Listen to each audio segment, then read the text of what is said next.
सुंदर आयुष्य गेलो, भांडायला वेळच नाही मिळाला. आणि आज लग्नाच्या पहिल्या दिवशी पोरींना सगळं देतायत, सुईपासनं फ्रीज पर्यंत. तिचंच आहे, एकुलती एक आहे, तिचंच आहे का तिचं, पण देते कशाला? काय अचिव्हमेंट आहे हो संसाराची? कशासाठी झगडायचं दुसऱ्या दिवशीपासनं? प्रत्येक वस्तू मिळवण्यासाठी झगडणं जेव्हा येतं ना, तेव्हा भांडणांचे सगळे बाकीचे मार्ग बंद होत असतात. आईने सांगितलं उत्तम गृहिणी असलं पाहिजे. शिवशक्तीचं मिलन म्हणजे संसार असं जर भारतीय संस्कृती मानत असेल, तुला उत्तम पत्नी होता आलं पाहिजे. क्षणाची पत्नी अनंतकाळची माता, पातिव्रत्य सांगितलं आईने. खुळचटपणा आहे असं म्हणाल, ऑर्थोडॉक्स आहेत असं म्हणाल, म्हणा, काही बिघडत नाही ऑर्थोडॉक्स आहे म्हटलं म्हणून, काही राग येत नाही.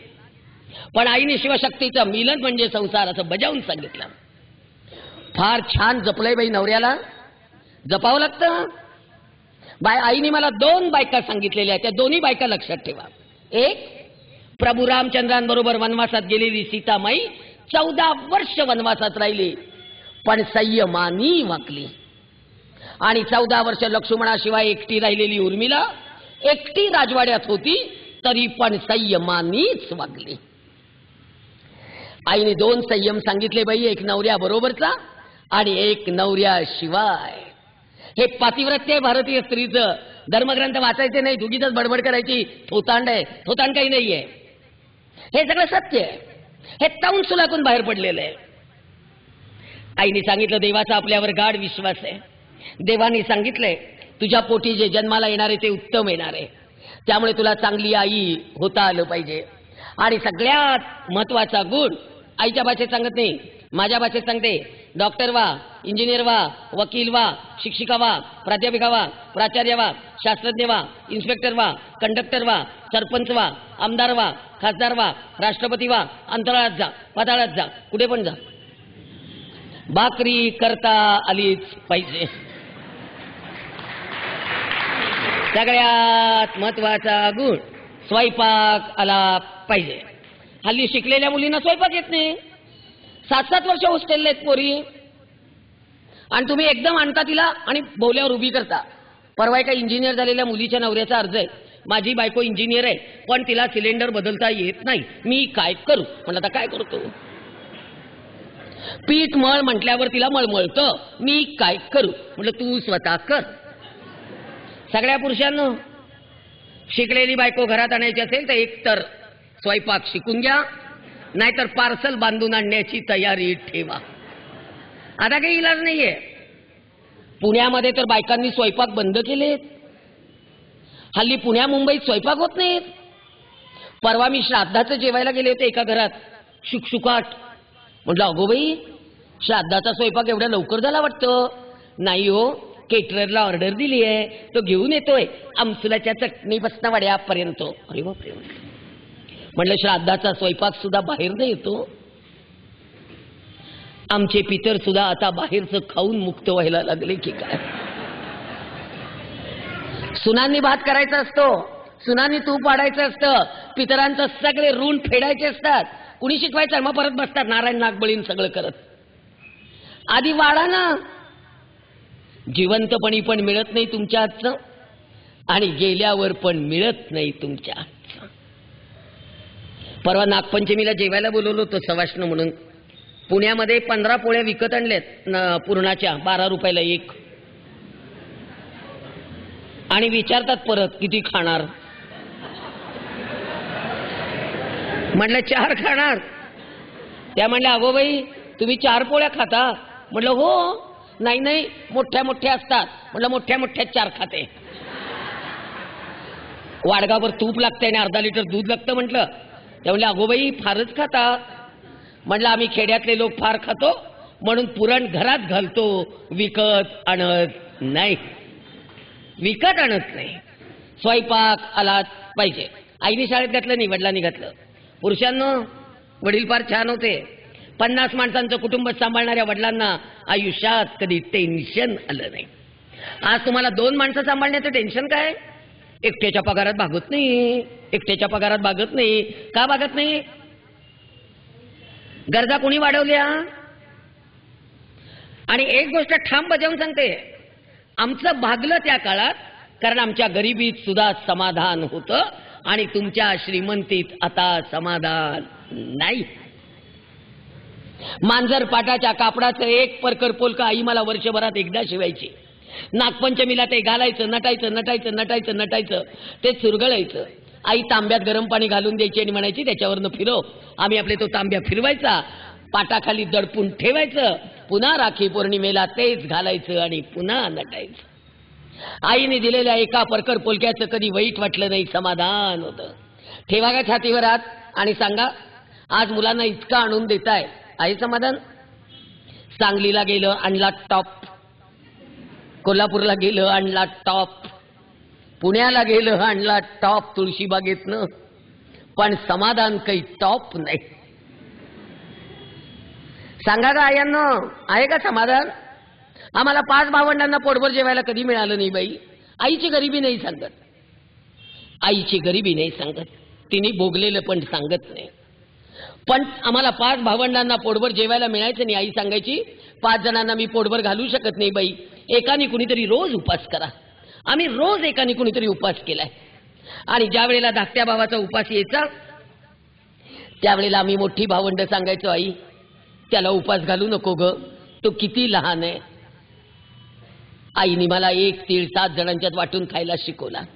तीळ वाटला जात नाही मलाही कळतं, पण आईने दुःख वाटून घ्यायला शिकवलं, आईने सुख वाटून घ्यायला शिकवलं आणि सगळ्यात आईने भूक वाटून घ्यायला शिकवली.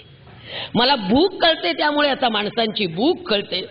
कारण मी माझ्या आईच्या एकेका भुकेलेल्या रात्री तांब्यापर पाणी पिऊन झोपून काढलेल्या बघितलेल्या आहेत. ज्याला आई कळते ना त्याला समाज कळतो, ज्याला आई बाबा कळतात ना त्याला समाजाची दुःख कळतात, ज्याला आई वडील कळत नाहीत त्याला समाज काहीही समजत नाही. आई वडील समजून घ्यावे लागतात. वडिलांनी मला शाळेत घातलं, शाळेत हुशार होते पण नाही शिक्षण झालं. कार्डिओमायोपॅथी नावाचा हृदयाचा विकार आहे. लहानपणापासून आजारपण, गरिबांच्या पोरांना श्रीमंती दुखणी येऊ नये, तो फार अवघड असतं वडिलांचं.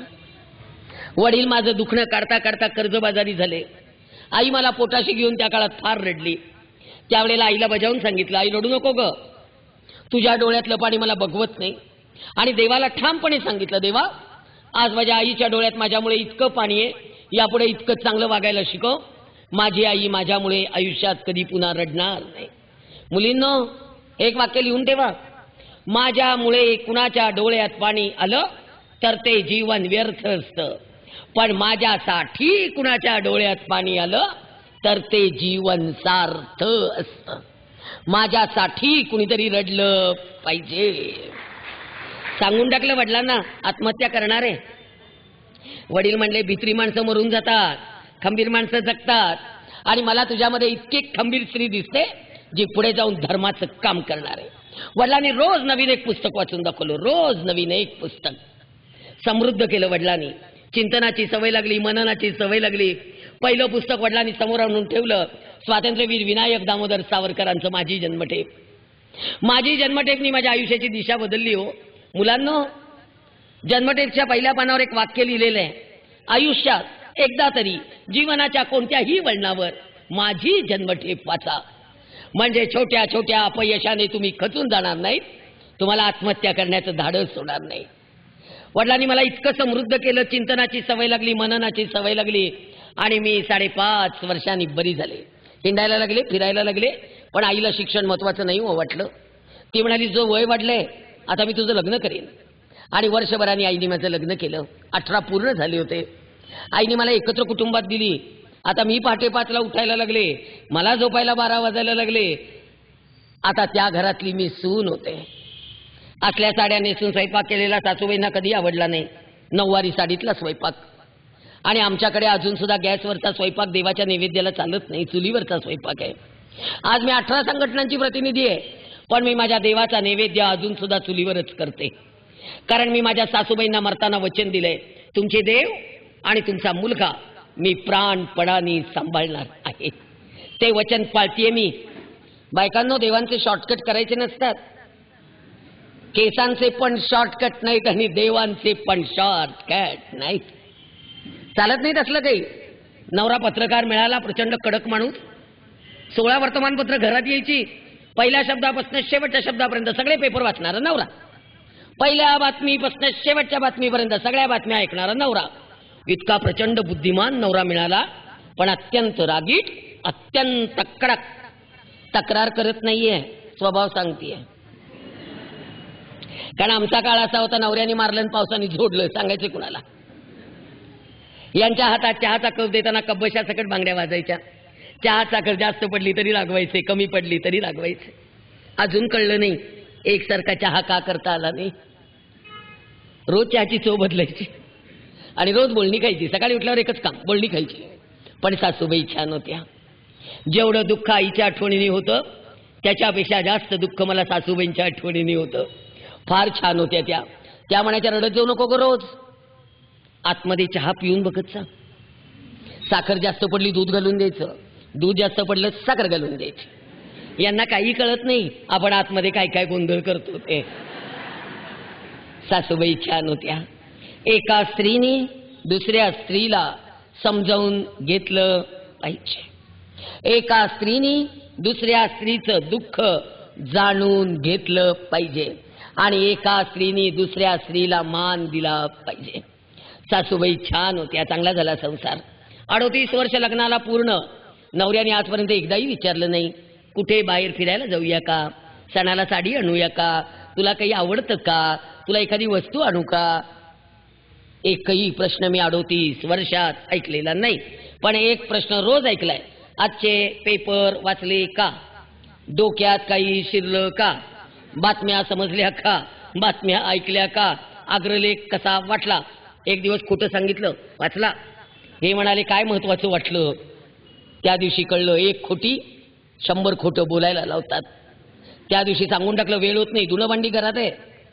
माझ्याकडे आत्ता घरात गेलं की सगळं काम माझं मी करते. बायकांनो, धुण्या भांड्याला बाई जरूर लावा, पण आठवड्यातनं एकदा तरी भांड्यांवरनं हात फिरवावा लागतो. आपल्या घरातल्या प्रत्येक वस्तूवर एकदा तरी घरच्या बाईचा हात फिरावा लागतो. घराला घरपण येतं. ते घराला घरपण आता येत नाहीये. भांड्यांना परकेच हात वाटतात तुमचे. ते आपटून आपटून आपटून पोचे येतात त्याला. माझ्या भांड्यांवरनं मी फार प्रेमाने हात फिरवते रोज. छान वाटतं. यांना म्हटलं मला वेळ होत नाही हो, काय करू. हे म्हणाले, तू दगड हो, जगात राहण्याच्या लायकीची नाहीयेस, काट. 8 दिवस बोलणं बंद. शेवटी सासूबाईंनी हळूच विचारलं, बोलत नाहीये का तू. म्हटलं नाही. का. म्हटलं मी पेपर वाचत नाही म्हणून. तेव्हा माझ्या दुसरी पास असलेल्या सासूबाईंनी मला जगण्याचा मंत्र दिला. त्या मला म्हणाल्या, हे बघ, तुला पेपर वाचायला आवडत नाहीत ना, ठीक आहे, तुझ्या नवऱ्याला असं वाटतं ना तू पेपर वाचावेत. म्हटलं हो, दुसऱ्याच्या आनंदासाठी जगता आलं पाहिजे. पटलं. आणि दुसरं कोण होतं, नवरा तर होता हो. चला म्हटलं नवऱ्याच्या आनंदासाठी पेपर वाचूया. सासरे म्हणायचे कान उघडे ठेवा, बातम्या ऐका. नवरा म्हणायचा डोळे उघडे ठेवा, बातम्या वाचा. सासूबाई म्हणायच्या भाकरी छान करा. संसार सुरू झाला. पहिली भाकरी केली, तव्यावर टाकली, तिचे 4 तुकडे झाले होते आणि तव्याच्या काठाचा मनगटाला चरचरून डाग बसला. भाकरी मोडलेली सगळ्यांना दिसली, चटका बसलेला कुणालाही दिसला नाही. त्या दिवशी सासूबाईंनी 7 पिढ्यांचा उद्धार केला आणि मला म्हणायला, गदडे कशी मोडली ग भाकरी. म्हटलं पीठ मळायला कुठेतरी कमी पडलं वाटतं. त्याबरोबर त्या फटकन म्हणाल्या, तुझ्या आईने तुला काहीही शिकवलेलं नाही. यांचं नाव कुणी घेत नाही हो. कधी कुणी म्हणल्याचं ऐकलंय का की तुझ्या वडिलांनी तुला काही शिकवलं नाही. सगळं आईपाशीच येते. पोर बिघडलं तरी तुमच्यामुळेच बिघडलं.